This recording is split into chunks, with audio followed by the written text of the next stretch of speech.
अस्सलाम वालेकुम। I hope आप सारे बिल्कुल ठीक-ठाक और खैर खैरियत से होंगे। आज जिस टॉपिक पे हमने बात करनी है, ये एक इंतहाई इम्पोर्टेंट और कंपल्सरी टॉपिक है आपके एग्ज़ाम का। फर्स्ट ईयर के एनुअल एग्ज़ाम के अंदर जो आखिरी क्वेश्चन होगा, वो सीवी राइटिंग का होगा। सीवी राइटिंग का जो क्वेश्चन है, ये एग्ज़ाम में 6 मार्क्स का आता है और इस क्वेश्चन में चॉइस होती है, लेकिन जो चॉइस होती है, वो डायलॉग की होती है। डायलॉग करें अटेम्प्ट या फिर आप सीवी अटेम्प्ट करें। डायलॉग राइटिंग वैसे आप लोगों ने 9th क्लास में भी सीखी है, उस पे थोड़ी बहुत आपको ग्रिप होगी, बट सीवी वाला क्वेश्चन पहले किसी छोटी क्लास में नहीं आया, या आपके लिए बिल्कुल एक नया एक्सपीरियंस है, जो कि सिर्फ फर्स्ट ईयर में ही इंक्लूड किया गया है पिछले साल, और इस साल भी हम इसको कंटिन्यू रखते हुए इस पे बात करेंगे। तो सीवी राइटिंग होती क्या है, यहाँ से हम स्टार्ट करेंगे आज। देखिए, सीवी राइटिंग जो है ना, बेसिकली सीवी करिकुलम विटाए इसको कहते हैं। करिकुलम विटाए। करिकुलम विटाए आमतौर पर आपने एक लफ्ज़ सुना होगा, रिज़्यूमाए, जिसको कुछ लोग मिस प्रोनाउंस करके रिज़्यूम पढ़ते हैं। रिज़्यूमाए उसी की तरह की एक टर्म है। बस ये है कि रिज़्यूमाए और करिकुलम विटाए की लेंथ में थोड़ा फ़र्क होता है। कुछ कंट्रीज़ में रिज़्यूमाए चलती है, कुछ कंट्रीज़ में करिकुलम विटाए चलती है। हमारे यहाँ पाकिस्तानी कल्चर की जहाँ तक बात है, तो यहाँ पर जो है वो करिकुलम विटाए का कल्चर है। ठीक, स्टार्ट करते हैं इसको कि एग्ज़ाम में हम इस क्वेश्चन को कैसे अटेम्प्ट करेंगे। वैसे तो सीवी आपकी बुक में भी एक दी हुई है, मॉडल सीवी, लेकिन उस सीवी में थोड़ी-सी आपको एडिटिंग करनी पड़ेगी, क्योंकि जब हमने ये क्वेश्चन एग्ज़ाम में अटेम्प्ट करना है, तो इसको हम एग्ज़ाम के तकाज़ों के मद्देनज़र रखते हुए ही हम इसको अटेम्प्ट करेंगे। उसकी पहली जो कंडीशन है, वो ये है कि सीवी राइटिंग का जो क्वेश्चन जब आप एग्ज़ाम में अटेम्प्ट करेंगे, तो आपने एक चीज़ का ख़्याल रखना है कि जैसे आप लेटर लिखते हैं या एप्लीकेशन लिखते हैं, तो उसमें आप अपनी कोई आइडेंटिटी ऐसी रिवील नहीं करते जिससे ये पता लगाया जा सके कि हू आर यू, क्योंकि फेडरल बोर्ड का ये रूल है कि you can not reveal your identity, you can not reveal your identity in paper, right. So इधर भी हम इस चीज का ख्याल रखेंगे। तो पहला पहला आप देखें, इसमें स्टार्ट देखें। सबसे पहले आपने ए बी सी लिखना है। ए बी सी का मतलब ये है कि आप अपना नाम लिख रहे हैं, लेकिन ए बी सी के साथ आप ब्रैकेट्स में नेम वर्ड लिख देंगे, ताकि पेपर चेकर को आइडिया हो जाए कि यहाँ पे आपका एबीसी से मुराद जो है वो आपका नेम है। Number one. नंबर टू देखिए, उसके बाद आपने अपना एड्रेस लिखना है।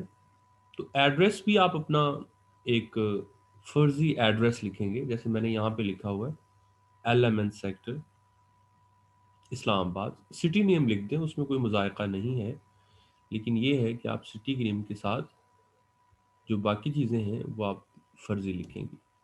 ठीक, तो ये तो स्टार्ट में बहुत ज़रूरी है कि जो आप लिख सकते हैं। एक और चीज़ जो आप यहाँ कर सकते हैं, वो ये कर सकते हैं कि यहाँ एक आप रेक्टेंगल, इनफैक्ट एक स्क्वायर ड्रॉ करके उसके अंदर लफ्ज़ फ़ोटो लिख सकते हैं, क्योंकि आमतौर पर सीवी के साथ, सीवी के ऊपर एक फ़ोटो भी होता है।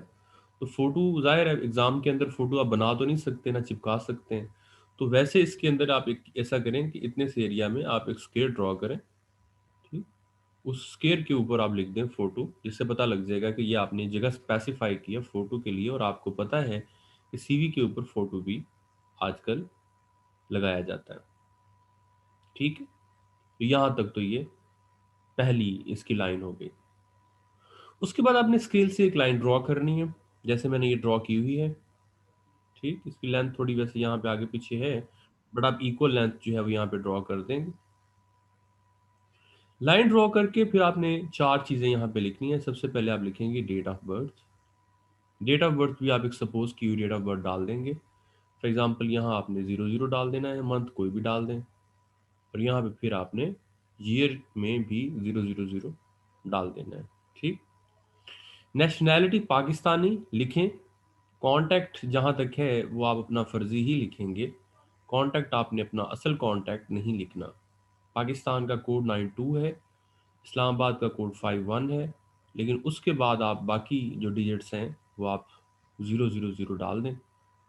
और ईमेल जो है वो भी आप एक फर्जी ईमेल उठाएं, xyz@gmail.com।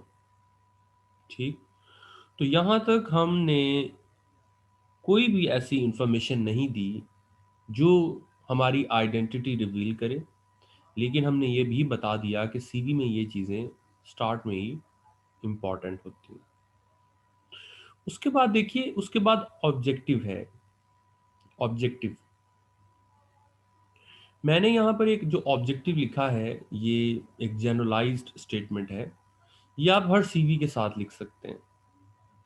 पेपर में आपको सीवी किसी भी टॉपिक पे आ सकती है। फॉर एग्जांपल लास्ट ईयर जो सीवी आई थी वो क्राइम रिपोर्टर, पिछले साल तो एग्ज़ाम नहीं हुए, उससे पिछले साल जो सीवी आई थी वो एग्ज़ाम क्राइम रिपोर्टर के लिए आई थी। Right a CV for the post of crime reporter in a newspaper.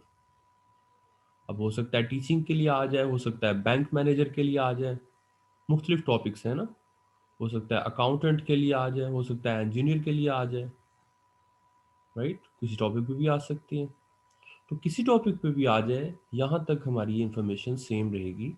यहाँ तक आप सेम लिखेंगे। यानी क्या है जी हमारे पास objective, I am seeking for a dynamic organisation to utilise my abilities and skills efficiently and to become a credible asset of it.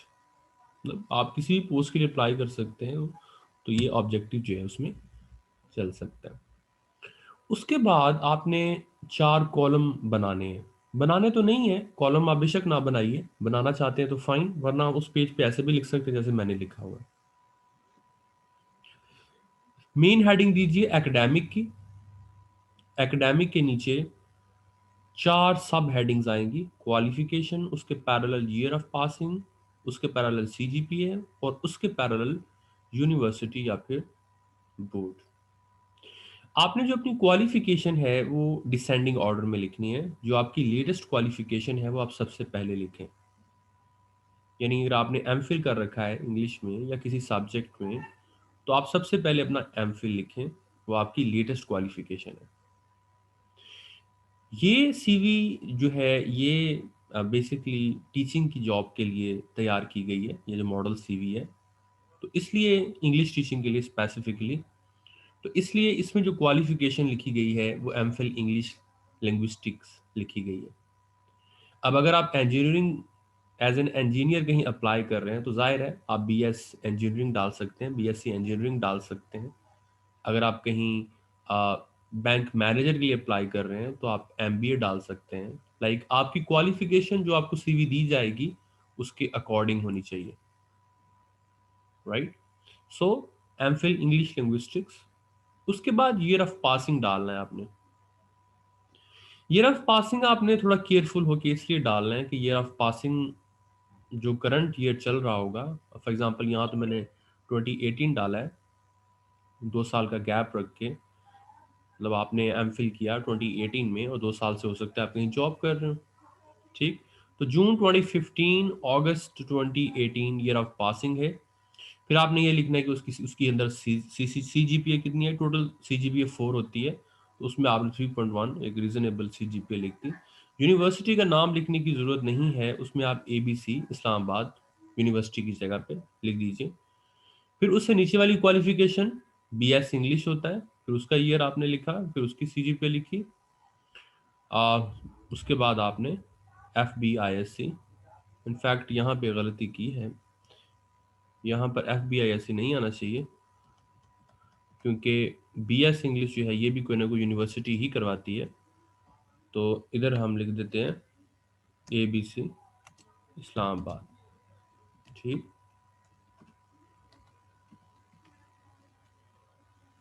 तो इसको भी हम इधर ले आते हैं और उसमें भी आप CGPA यहाँ लिख सकते हैं, परसेंट लिख दें, CGPA लिख दें, यहाँ पे आप लिख दीजिए 3.4।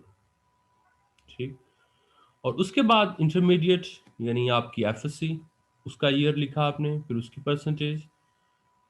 FSC जो है वो ज़ाहिर है वो तो federal board of intermediate and secondary education Islamabad ही करवाता है,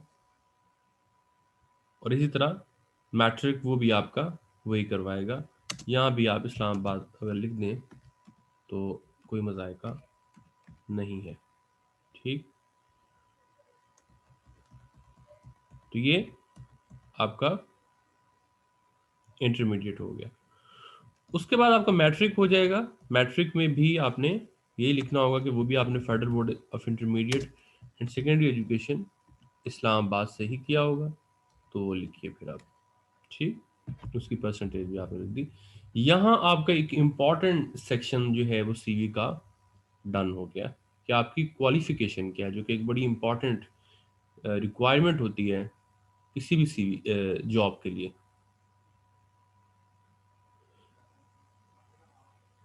देखें, ज़रूरी नहीं है 2020 लिखना है। आपकी लास्ट डिग्री हो सकता है आपने 2 साल पहले डिग्री की हो, लेकिन वो 2 साल फिर आगे जब आप अपना एक्सपीरियंस लिखेंगे, जॉब एक्सपीरियंस लिखेंगे, फिर आप उसमें मेंशन कर दें। आप 2019 भी लिख सकते हैं, 2020 भी लिख सकते हैं, तो इसमें कोई ऐसी रिस्ट्रिक्शन नहीं है। ठीक है, बंदा जॉब स्विच भी तो करता है ना, हो सकता है कि आप ऑलरेडी कहीं पढ़ा रहे हो, राइट। हाँ, अगर आपको आपको उसने स्टेटमेंट दी है एग्जाम के अंदर के being a fresh graduate right A CV for the post of teaching, तो फिर तो उसने आपको बहुत सारी लिमिटेशन दे दी ना, कि एक तो आपकी क्वालिफिकेशन ग्रेजुएशन होनी चाहिए, MPhil नहीं लिख सकते। ठीक है, दूसरा फ्रेश ग्रेजुएट है, इसका मतलब आप जिस साल आप CV लिख रहे हैं उसी साल आपने वो डिग्री पास की है। तो कुछ चीज़ें हम जो है वो फ्लेक्सिबल रखेंगे अकॉर्डिंग टू द स्टेटमेंट, कि हमें स्टेटमेंट क्या दी गई है उसके अकॉर्डिंग फिर हम फैसला करेंगे। हम जनरलाइज्ड करेंगे, चीज़ों को जनरलाइज करेंगे और जनरल चीज़ें सीखेंगे। फिर जो स्पेसिफिक इंफॉर्मेशन हुई वो हम आसानी से हैंडल कर सकते हैं उसको। अच्छा, एक स्टूडेंट ने पूछा डेट ऑफ बर्थ लिखनी है। जी, मैंने बड़े वाज़ेह अंदाज में बताया डेट ऑफ बर्थ का, ये लिखा हुआ है डेट ऑफ बर्थ, और ये इसी ही शक्ल में लिखनी है जैसे मैंने लिखी है। अगर आपकी date of birth for example 9/11/1992 है या 94 है, वो आप नहीं लिखेंगे। ठीक है, जैसे मैंने लिखी है वैसे ही लिखेंगे आप। ये बड़ा क्लियर है। अच्छा, फिर देखिए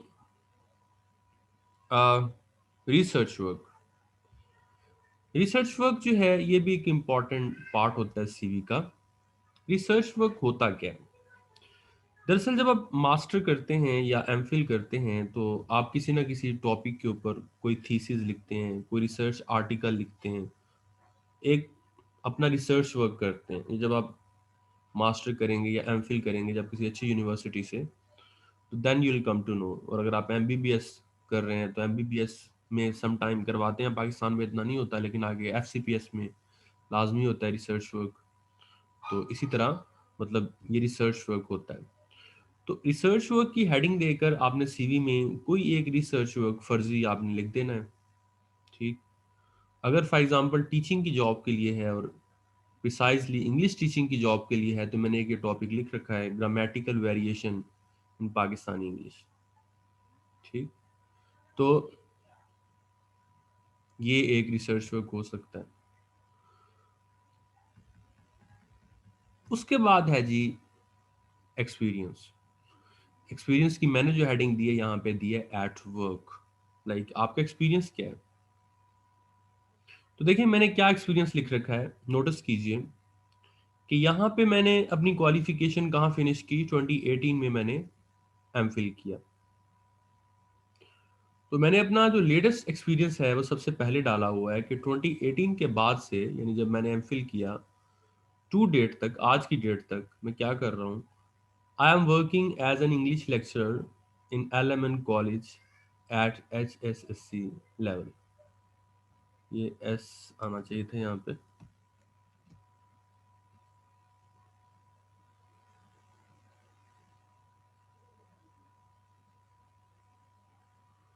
ठीक।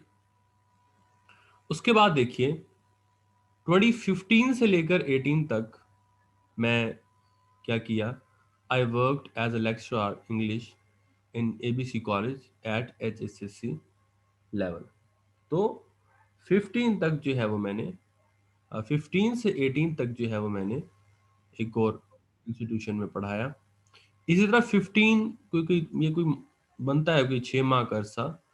आई took advantage of being free before I enrolled in BS programme, joined ABC language centre and worked as an English spoken teacher. तो ये 2-3 जगह आप लाजमी लिखें जहाँ पे आप जॉब कर चुके हैं। ठीक, कम से कम 2 तो मस्ट लिखें। एक सिर्फ जॉब एक्सपीरियंस पे आप रिलाय ना कीजिए, 2 पे कम से कम कीजिए, 3 पे करते तो बहुत अच्छी बात है। तो ये थोड़ा सा वैरी करेगा, CV जो आपके एग्जाम में आएगी उसके अकॉर्डिंग आप एक्सपीरियंस लिखेंगे। ठीक है, क्वालिफिकेशन भी और एक्सपीरियंस भी। अब अगर सपोज करते हैं आपको क्राइम रिपोर्टर के तौर पर CV लिखनी है कि आप क्राइम रिपोर्टर की जॉब के लिए जा रहे हैं, तो उसमें आप अपनी क्वालिफिकेशन क्या कर सकते हैं। फॉर एग्जांपल मैंने यहाँ क्या लिखा था, क्वालिफिकेशन मैंने यहाँ लिखी थी MPhil इंग्लिश लिंग्विस्टिक्स। वहाँ आप कर सकते हैं MPhil पॉलिटिकल साइंस। ठीक है, MPhil पॉलिटिकल साइंस हो सकती है या इस किस्म की कोई और चीज़ हो सकती है। ठीक है, इसी तरह BS इंग्लिश की बजाय यहाँ पर BS पॉलिटिकल साइंस हो सकता है। ठीक, इस तरह ये चीज़ कंटिन्यू रहेगी। और इसी तरह फिर उसमें जब हम जॉब एक्सपीरियंस की बात करेंगे तो लेक्चर के तौर पे नहीं होगी, बल्कि एज अ रिपोर्टर होगी। आप किसी और न्यूज़ चैनल में एज अ रिपोर्टर काम करते रहे हैं, और उसके अलावा आप जो है वो नीचे जब आएंगे तो किसी और चैनल पे एज अ रिपोर्टर काम करते रहे होंगे। तो वो थोड़ा सा जैसे मैंने आपको बताया कि आप स्टेटमेंट के मुताबिक अपने आप को फ्लेक्सिबल रखेंगे और अपने आप को चेंज करेंगे। ठीक, तो ये थोड़ी सी चेंजिंग वाला एरिया है, ये भी थोड़ा चेंजिंग वाला एरिया है। इसमें आप अपनी चेंजिंग्स जो है वो रखेंगे और अकॉर्डिंगली जो है वो काम करेंगे। उसके बाद देखें टेक्निकल स्किल्स। टेक्निकल स्किल्स की जहां तक बात है, ये कॉमन एरिया है, इसमें आप कोई चेंज नहीं लाएंगे। कोई भी CV आ जाए, किसी भी टॉपिक पे आ जाए, टेक्निकल स्किल्स आप यही रखें, आपका काम चल जाएगा। For example MS office, Adobe Photoshop, Corel Draw, InPage, Adobe Premiere, ये ऐसी चीजें हैं जो आज के दौर में सबको आती हैं। आप ये टेक्निकल स्किल्स जो हैं वो अपनी सबके साथ यही चला सकते हैं। ठीक, उसके बाद आ जाती है नेक्स्ट हेडिंग जो है हॉबीज की। What I do in my spare time,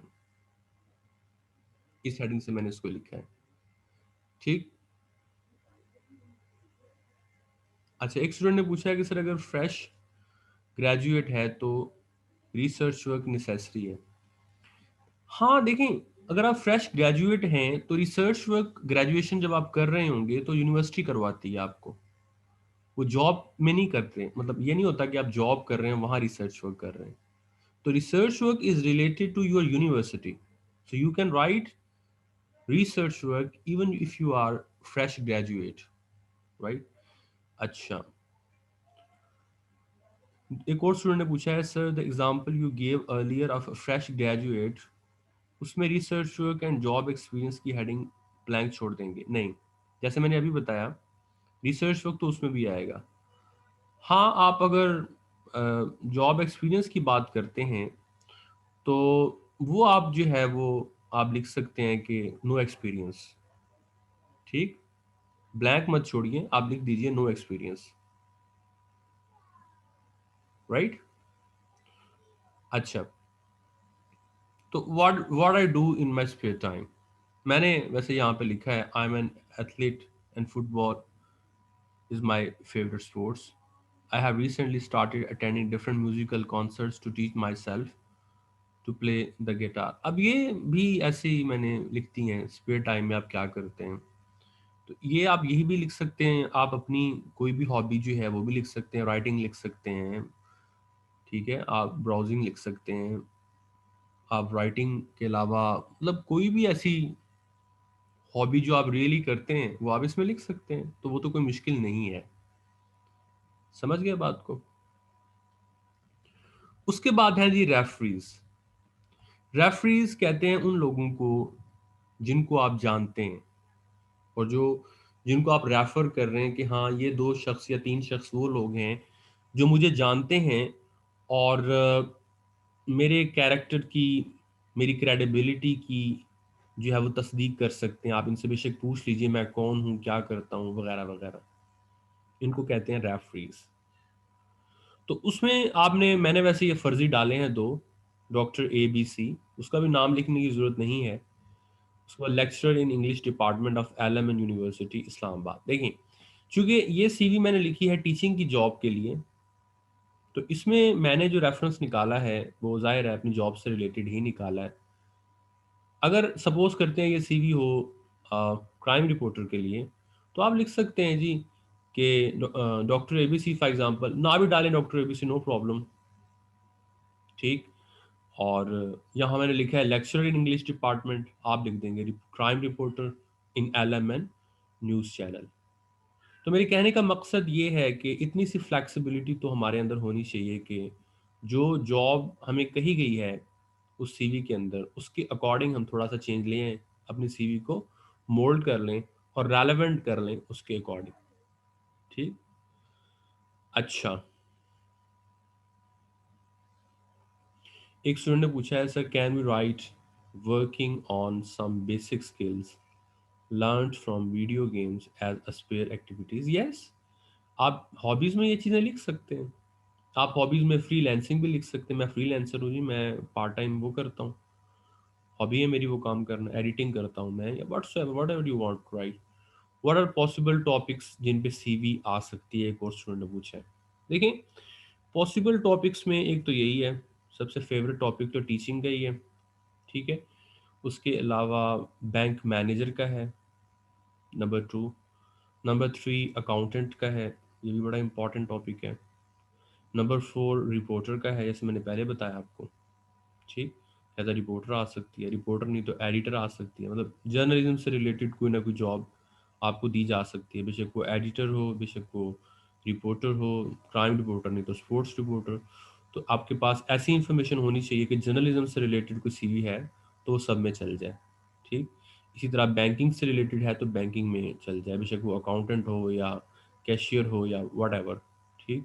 engineering की जॉब के लिए हो तो उसके लिए जो है वो एक डिसेंट जो है वो हो, पोस्टमैन की जॉब के लिए हो तो पोस्टमैन के लिए आपके पास जो है वो एक डिसेंट इन्फॉर्मेशन होनी चाहिए, ठीक। तो ये कुछ फेमस टॉपिक्स हैं जिन पे चांसेस है कि आपको जो है वो आ सकते हैं। अच्छा,